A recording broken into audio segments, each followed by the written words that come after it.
ഈശോ മിശിഹായ്ക്ക് സ്തുതിയായിരിക്കട്ടെ. ഇന്നത്തെ തിരുവചനം മർക്കോസിന്റെ സുവിശേഷം 6-ാം അധ്യായം 48-ാം തിരുവചനം. അവർ വഞ്ചി തുഴഞ്ഞ് അവശരായി എന്നവൻ മനസ്സിലാക്കി, കാരണം കാറ്റ് പ്രതികൂലമായിരുന്നു. രാത്രിയുടെ 4-ാം യാമത്തിൽ അവൻ കടലിന് മീതെ നടന്ന് അവരുടെ അടുത്തെത്തി അവരെ കടന്നു പോകാൻ ഭാവിച്ചു.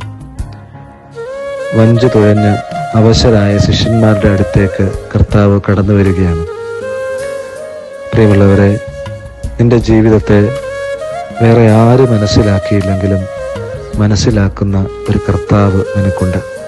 അതുകൊണ്ട് നീ ആകുലപ്പെട്ടും ഭയപ്പെട്ടും ജീവിക്കേണ്ട കാര്യമില്ല. കാരണം നിന്നെ മനസ്സിലാക്കുന്ന ഒരു കർത്താവ് നിന്റെ കൂടെയുണ്ട്.